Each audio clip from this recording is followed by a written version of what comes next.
demonstrated there's no difference between me and everyone else.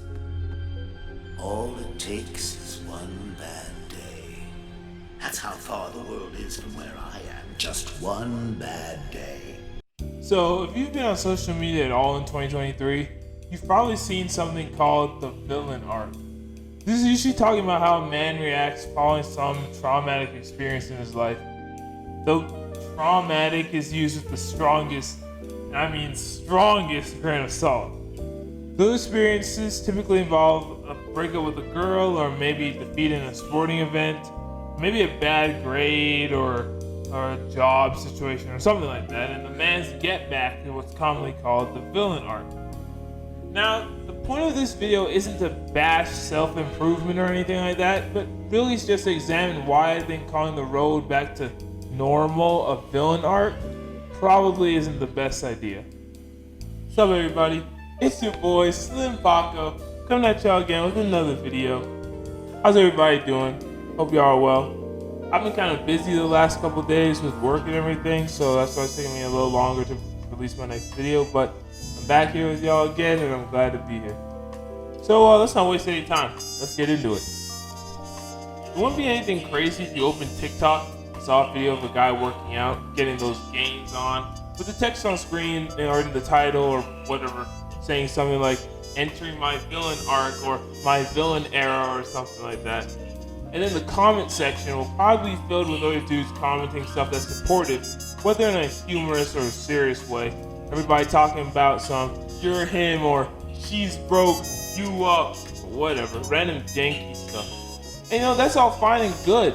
Don't get me wrong, encouraging your boys ain't something we do enough as men, but glazing each other just because the whole villain arc thing is more cringy than anything else. I mean, come on, we've got dudes thinking that they syndrome or freaking XXXTentacion on his freshman cipher when he was literally calling himself the devil.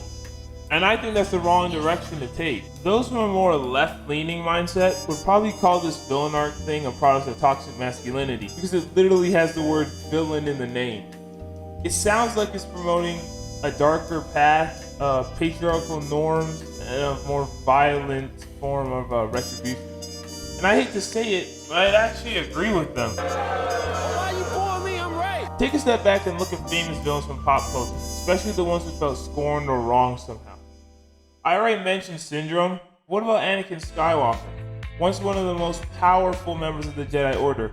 He embarked on his villain arc, his falls to the dark side, after he was passed over from a promotion from Jedi Knight to Jedi Master. In addition, he began to suspect that his wife Padme was having an affair with his old master Obi-Wan Kenobi.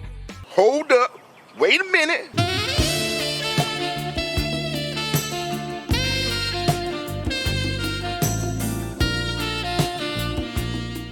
So his villain arc was complete when he became Darth Vader, the murderous Black Air Force energy enforcer for the Galactic Empire. Pretty dope, right?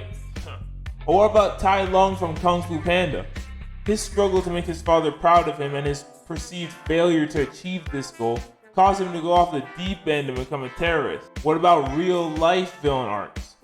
Like, we all know about how Adolf Hitler was rejected from art school and got kicked out of the military. And y'all know what he ended up doing when he started his villain arc. Pull up the stats! Literal genocide of multiple races, ravaging of lands and territories, a complete change to the German people's way of life. And to top it all off, Hitler stole artwork from museums all over Europe, basically a middle finger to the school that rejected him. Respectfully, it's still a vibe, in my opinion, to go out there and try and be a different man than you were before the traumatic event. I mean, that's what this is all about, right? The Joker is the best example of a complete bodily and mental transformation after he fell into that vat of acid. Someone like the Lizard or Sandman, people who weren't originally villains before their traumatic event, but became one after something caused a drastic change. That's also what happens when a man in the real world goes through his villain arc. For example, let's consider a man whose girlfriend broke up with him because he was broke. Well, in order for him to have a villain arc, homeboy would then find a way to make some more money.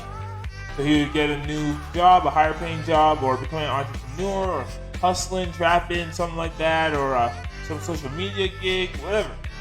So he gets his bag up, and he probably starts to flaunt it on social media. He buys a new car, he gets some new swag.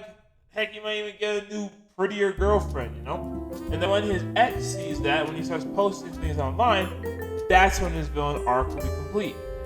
Homeboy now feels like he's got some sort of win over his former flame, and now all of a sudden he's him, stunting on his ex, making him some sort of a better person. Of course it does.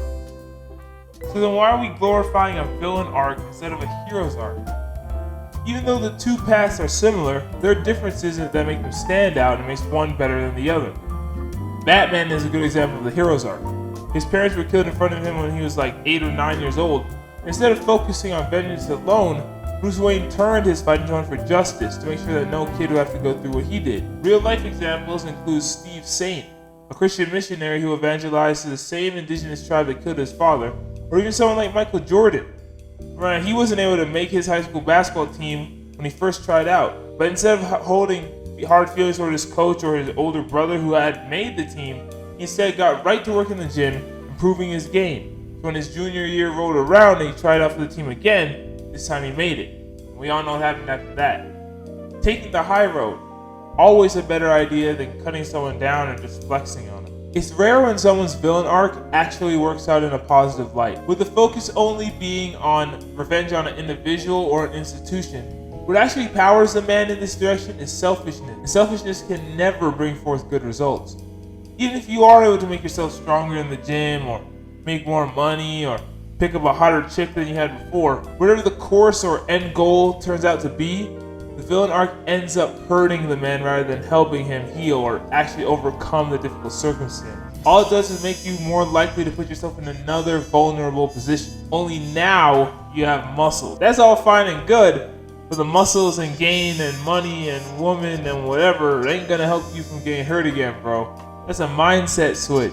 You can't show that on social media. Well, that's the video. Thanks everybody for tuning in. Hope y'all liked it. What do you guys think? Is there something to be said here about the villain arc? Do you guys agree with his philosophies, or do you guys think it's kind of a cringe subject? Let me know in the comment section down below. As for me, it's been your boy Slim Paco. I love making these videos for y'all. So thanks for tuning in. Don't forget to leave a like if you like the video. Subscribe to the channel. Turn on notifications and share it with everybody y'all know. I'll catch you guys in the next one. Stop playing with him. Later.